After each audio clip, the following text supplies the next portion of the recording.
Nga ang gabi ka patwa ka. Ikaw mag-vlog. Ano di sabihin? Anong sabihin mo? Mag-vlog ka. Sige na. Pindot na ba? Ano? Ano? Ano man? Ano? Bagong ligo ka? Bagong ligo, oh. Namulbos na ka? Ay, Namulbos na. Pulbos na yung gamit. Oh, pulbos na gamit. Ayaw na tungkuan. Kaya madaot imong skin. Anak si Kubay, basta daw ma-up-up ka ba? Up-upon ka na magputi-puti guling mong naong. Unya ayaw jud gamit atong pangpaputi nga naong gatong mga pangnusnus na ayaw gamitin na imong naong. Ing ana kay mas gwapa man kanits kung walay mga kuan.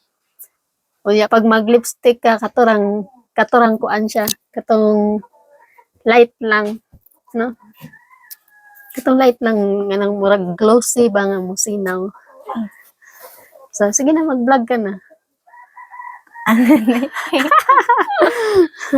So, hello mga kababayan, magandang araw po sa inyo lahat dyan. So, ito si Nits mga kababayan, kanina bumalik po siya dito sa bahay. Kasi, alam niyo naman si Nits, yung pupuntahan kasi na Nanay Lorna, doon po yun sa bundok, doon sa mataas na lugar, tapos walang tubig. Tapos ito si Ninita, pinasama ko siya kay Nanay Lorna para mag-ano sila ba, magka-banding-banding din. Kaya lang, umuwi po si Nits dito dahil, ano rason mo, ba't ka umuwi? kasi po ano po, malayo pong tubig. Tapos, ano pa? So, gahapon po, hindi pa ako naligo. Hindi ka nakaligo kapon pag alis mo? Tapos, kaya naiirita ka doon. Hindi ka sanay. So, yan yung sinasabi ko sa iyo, Nits, na hindi ka na kasi nasanay sa ano natin dito sa pamumuhay natin dito sa bundok. So, yung pag-asa mo na lang talaga, Nits, ay mag-aral ka talaga, magsipag ka mag-aral. Kasi hindi ka na nasanay sa mga, ano natin, yung nakaugalian natin na pamumuhay, kagaya na lang ng kakain ng kamuti, balanghoy. Di ba wala namang kanaanad, ana? Wala, hindi ka nasanay Sakit kumain. ng tiyan ko kumain. Sumasakit na yung tiyan mo. So, yan yung tandaan mo, Nits. Ilang beses na kita pinasama sa mama mo, kaya lang bumabalik ka pa rin dito sa akin.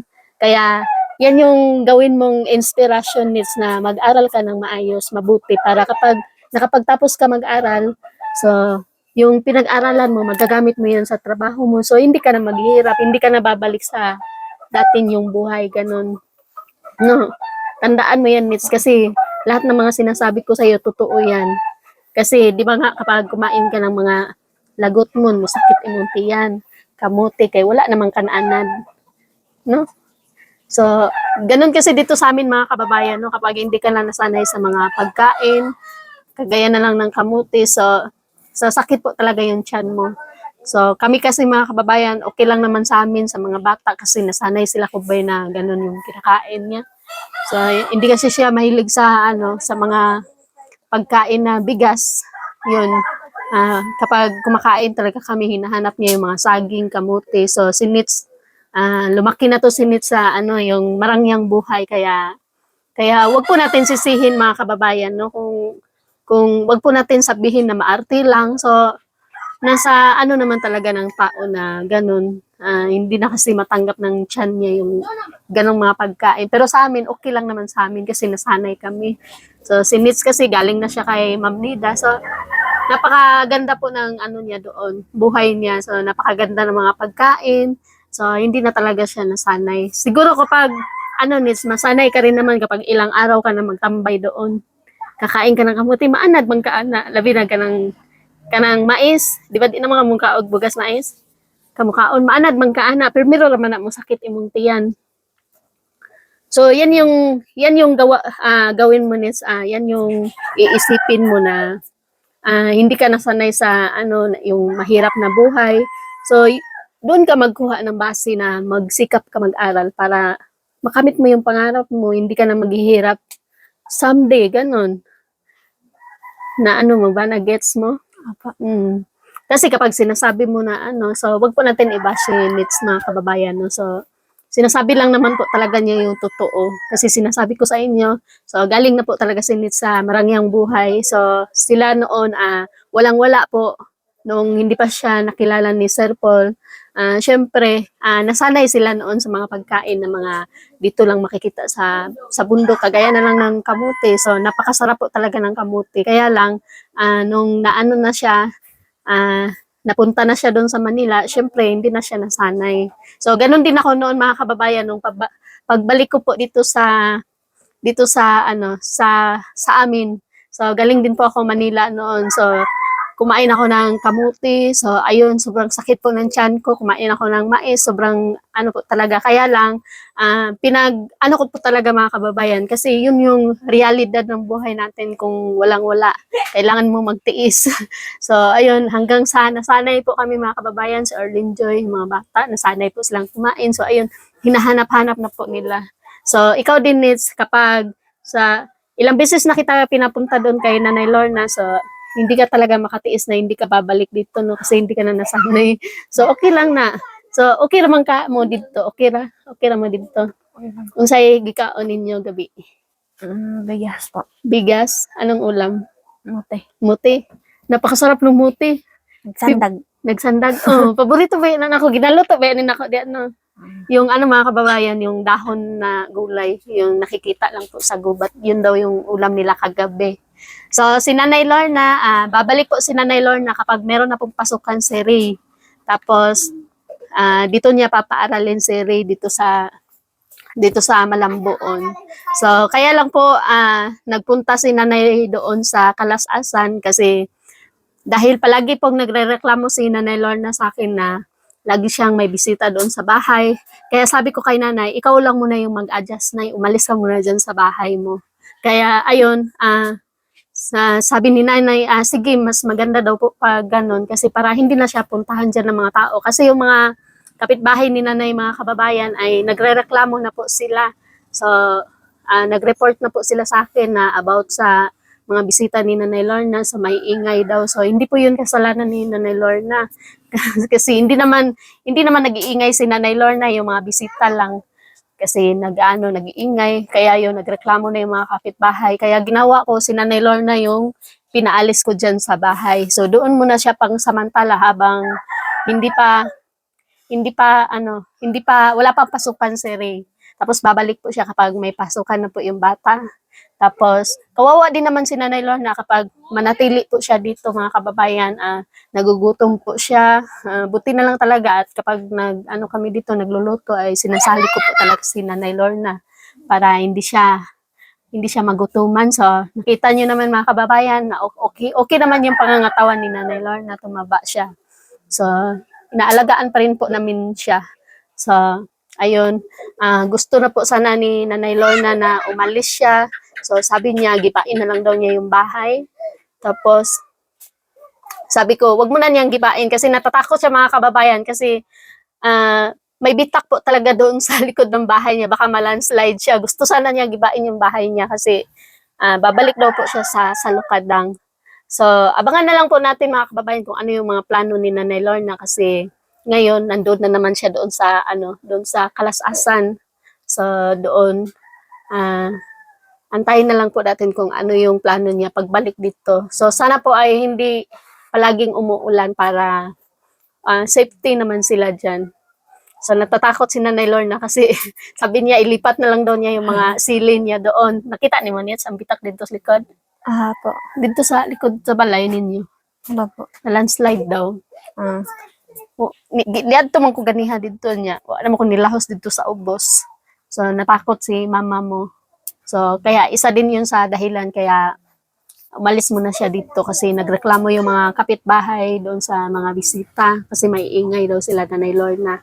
So, at saka pinaalala ko rin po kay Nanay Lorna mga kababayan na yung mga tao kasi dito sa amin is hindi sila mahilig yung kumbaga magtambay lang sa bahay. So, ano kasi yung mga tao dito masisipag, kanya-kanya kaming gawain. So, napaka-busy po namin. So, ayun, nagpapasalamat din ako kay Nanay Lorna dahil sinunod niya yung gusto. Sinabi ko sa kanya na mag-adjust muna siya sa mga bisita para hindi siya palagi makonsumisyon. Kasi siya din yung kawawa mga kababayan, siya yung mapapakain, hindi siya nakakaalis, hindi rin siya vlog ng maayos kasi naiinis nga siya dahil marami siyang bisita. Sabi ko sa kanya, i-vlog niya yung bisita niya. Ayaw naman niya, nahihiya daw siya. Nahihiya siya sa bisita niya. So, hindi rin daw siya pwede magtanggi. So, ganon. Kaya yun. So, okay lang sana kung bisita mga kababayan na yung ano lang, yung normal, yung ano ka lang, kung may kailangan ka, hindi yung mga bisita na pupunta lang dyan na naglalasing, ganun. So, yun. Kaya ngayon, wala po si Nanay Lorna dyan. So, abangan na lang po natin kung kailan yung balik niya. Dahil kanina, nandito din si tatay. Magkasama kay tatay kanina. Magbaklay. Nagbaklay mo. Waka na, pagod. Pagod. Pagod ka? Hindi ka na kasi nasanay maglakad. So, bukas, magkikita po kami ni Nanay Lorna mga kababayan. No? So, abangan niyo po kung saan kami pupunta. So, supportahan niyo pa rin si Nanay Lorna mga kababayan. No? So, wala namang mali doon sa ginawa niya. Hindi po niya naging kasalanan ang may bisita siya. Kasi nga, umiiwas si Nanay Lorna. Kapag may bisita siya, dito siya pupunta sa amin. Dadalhin niya yung mga ano niya dito, yung mga apon niya para makakain ko na maayos. Kapag nandun kasi, hindi na po nakakakain yung mga bata ng maayos. So, ayun. Nits, tandaan mo lahat ng sinabi ko sa iyo, Nits, bilang isang ate na parang mama mo na rin, Nits, kasi mas ano pa kasi ako mag-advise kaysa sa mama mo. So, sundin mo lang lahat yun. Kapag dili lang nimo supakon, naadjud kay padulungan. Di ba gusto ka makapagtapos, lagi mo sinasabi gusto mo makapagtapos mag-aral, so magsikap ka, ganun. Unsa gay mong course? Sundalo. Ha? Sundalo na pud karon. Abi na akong flight attendant. Di na ka? Gusto ka magsundalo? Kapgo. Kapgo? Dili mo na. Ano magkapgo man ka? Kasi po may pinsan po ako, kapgo. Bye-bye. Nakapunta dyan. Katong si Aileen. Kapgo siya. Ganong kapgo man ka nga pwede man ka mag-eskwela jud og pagkasundalo. Dili lang kay kapgo. So okay naman yung kapgo, walang problema, pero gusto ko yung mas level up. Yung sundalo jud ba? Kay ang kapgo manggod anytime pwede man ka mosulod ana maski hindi ka mahuman og eskwela. Kalang gusto nako kana mahuman jud kag eskwela. No? No? Tingnan mo. So basta Nits, gusto ko yung yung pangarap mo talaga matupad, yung mag-aral ka talaga na mabuti, no? Yun. So kay maraming nakakamiss sa'yo, Nits, kasi bihira lang kasi kita bina-vlog. Hi, Kubay. Ba't masamok ka ro?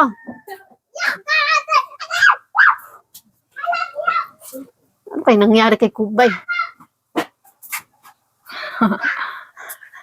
So si Kubay mga kababayan nasa likod ng bahay. Ewan ko kung ano yung nangyari sa kanya doon. So maura to, Nits, sundin mo lang lahat ng mga payo namin sa iyo ni Unyot at saka ni Edito. Sundin mo lahat 'yun. So imposible naman di ka mo kuan nga daghan kay mo advice sa imo ha. Sige pa. So ang nakuan lang pud ako sa imo ha karon kay murag napansin ako sa imo ha karon nga dili nakapareha sa una nga makit-anta ka magsigag laag-laag ana, no? So ngayon hindi ka na gumagala, no, dito ka na lang sa bahay. Sige, okay ra na, at least kuan kanang dili mo makonsumisyon nga mangita mi sa imuha, magbadlong asa ka mo adto. Ganon, no? Mag-focus ka lang talaga sa pag-aaral, Nits. Yun lang yung hinihingi ko sa iyo. Ganon, kasi kapag pinasama naman kita sa mama mo, pupunta doon sa sakahan, maya-maya nandito ka na naman sa bahay. No?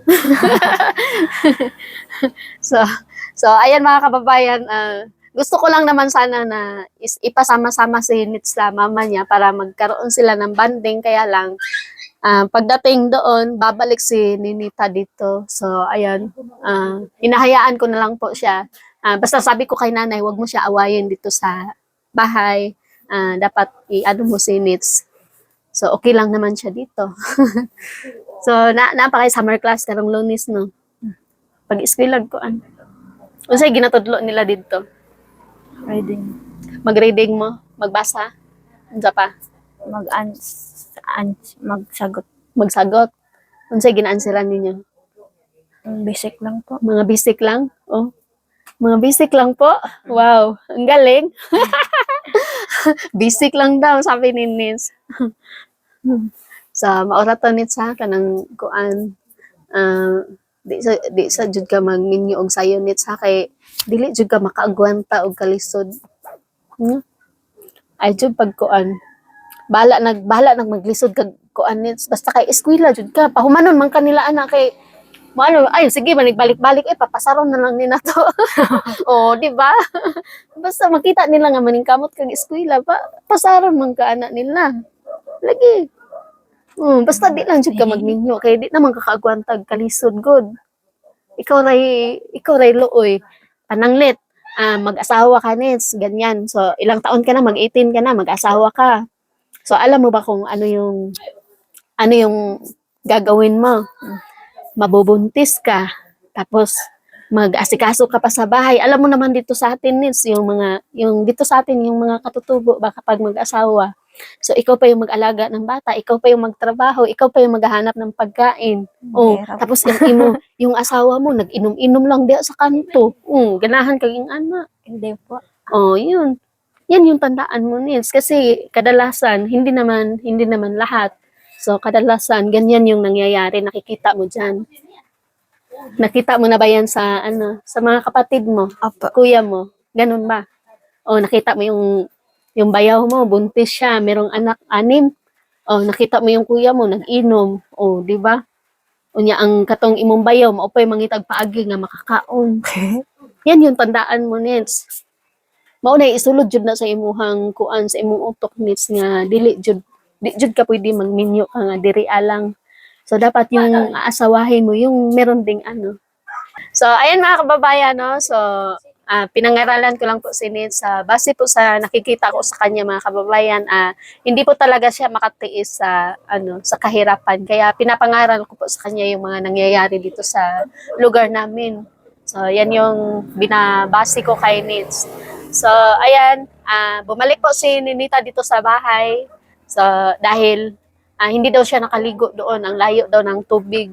So, alam niyo naman si Nins, sobrang arte, kaya yon. Pagdating niya kanina dito, naligo kaagad, tapos nakatulog. Ano, natuwag man ka diretso? Wala ka katulog dito? Di ka katarong tulog dito? Ano po? Hindi ko tsun. Hindi kutson? Gusto mo yung kutson? Oh, tanawa, di ba pag maminyo ka, di na mo matilawan ng kutson. Kahoy po kasi. Ano. Kahoy. Okay ra, mahilot na yung mga panuhot diya sa likod. So, ayun mga kababayan, no, maraming salamat po sa inyong support sa vlog ni Nanay, kay Onyot, at syempre sa akin mga kababayan. At maraming salamat po sa walang sawa po na pag-suporta po sa amin. Lalong-lalo na po sa mga sponsors po namin, kay Ma'am Tess, Ate Maria, kay Ate Emmy, kay Ate Rose Malay Cuevas, tsaka kay Ma'am Canada, Ate Inday. So, maraming salamat po. God bless po sa inyo lahat. So, bye-bye. Bye.